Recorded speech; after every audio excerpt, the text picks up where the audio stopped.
Super Bowl 57 was one of the greatest Super Bowls in a while. It was a game where we really got everything. High-powered offenses, exceptional quarterback play, and we even got a freak scoop and score in the second quarter that turned the tide of the game. It was an amazing game with an amazing finish, capped off by an exceptional comeback drive from the Chiefs.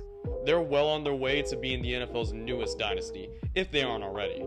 They've appeared in the last 5 AFC Championship games, all of them taking place at Arrowhead Stadium. They've been to 3 out of the past 4 Super Bowls, and now have finally won multiple championships, winning 2 out of the past 4 Super Bowls.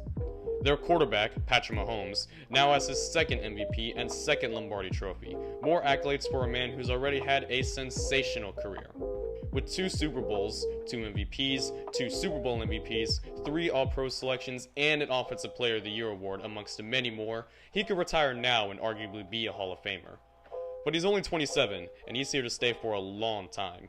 This year, we got the best of Patrick Mahomes, and this prime version of Mahomes means that he and Kansas City may not be done winning yet. But if there was someone I could pick to be my Super Bowl 57 MVP, it would be Chiefs head coach Andy Reid. I know coaches don't count, and Mahomes played a great game, but to me, the main reason Kansas City came out victorious was because of exceptional coaching and play calling from the league's best head coach. Throughout the game, he put Jonathan Gannon, now the former Eagles defensive coordinator and new Cardinals head coach, in a blender. He exploited weaknesses in zone coverage, kept the Eagles guessing, and of course, used plenty of pre-snap motions to create positive plays.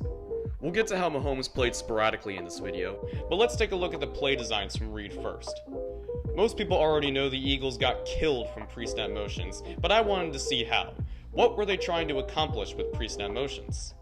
Turns out, it was a little bit of everything, from using motions to seal off blockers on run plays, to putting his pass catchers into spaces Reid knew would be open, and creating mismatches with their star tight end Travis Kelce. Let's look at that first, which brings me to Kansas City's first touchdown of the game.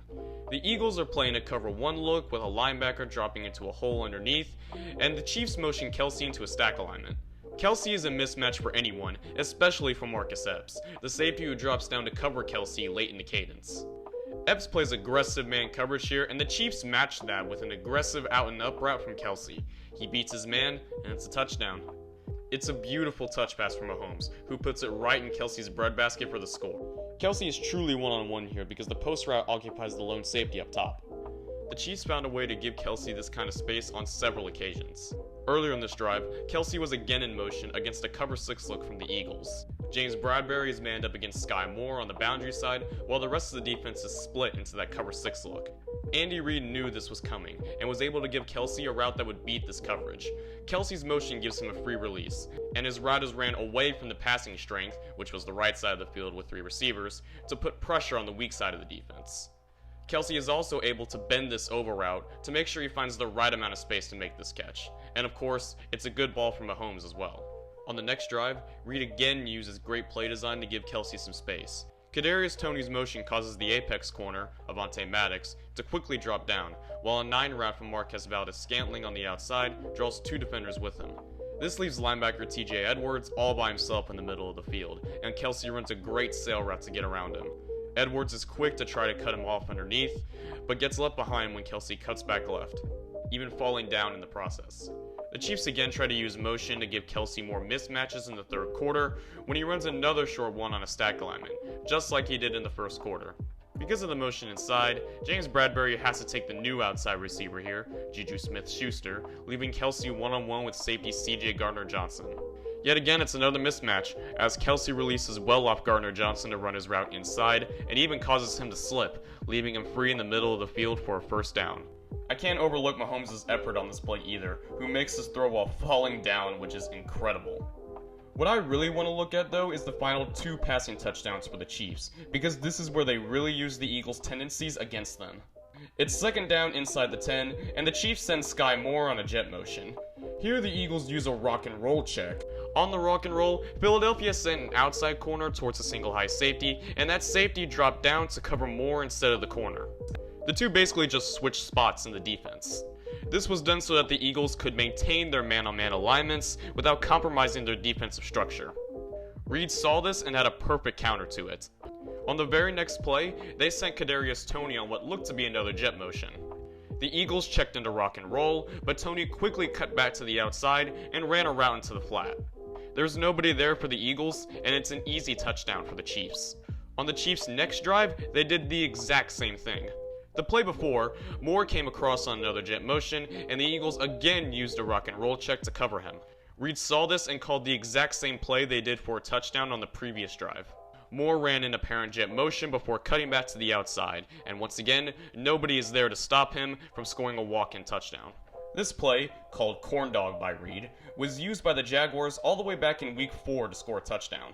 Here, Jamal Agnew starts his motion, the Eagles check into rock and roll, and Agnew cuts back to the outside to find open space and score a touchdown.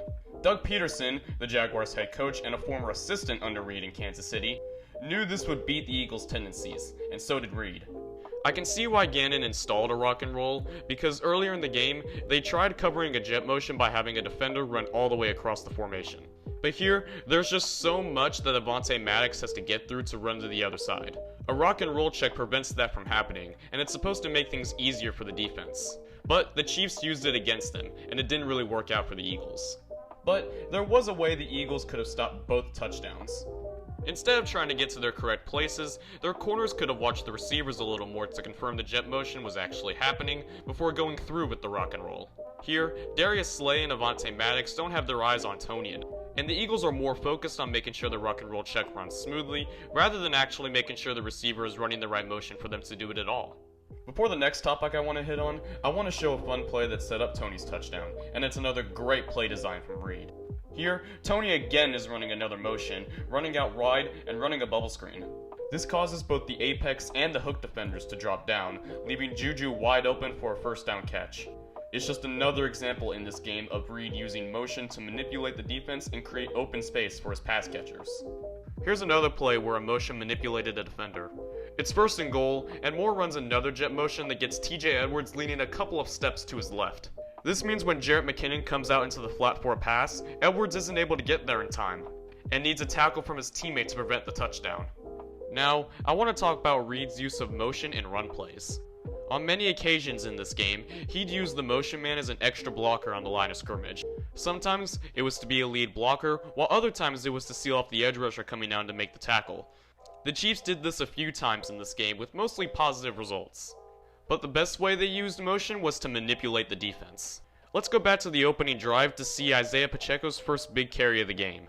Moore runs another jet motion, and Edwards has his eyes locked onto him as he comes across the formation.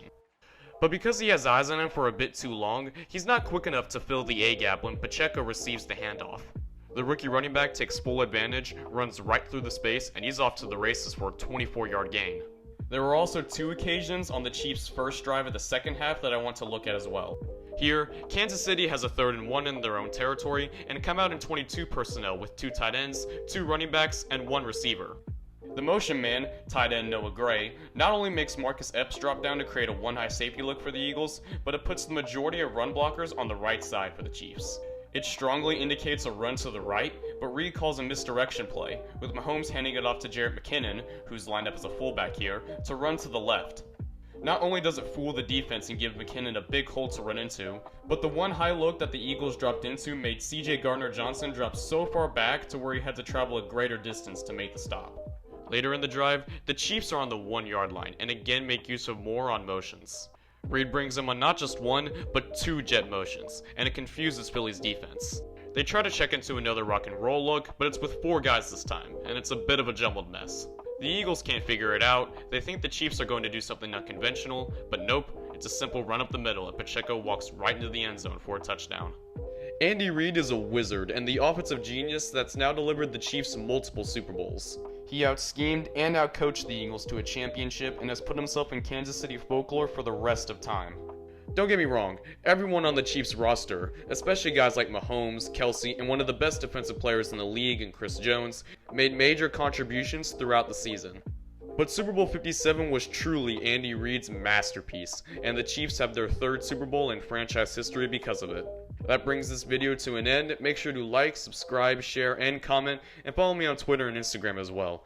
Thank you so much for watching, and stay tuned for the next video.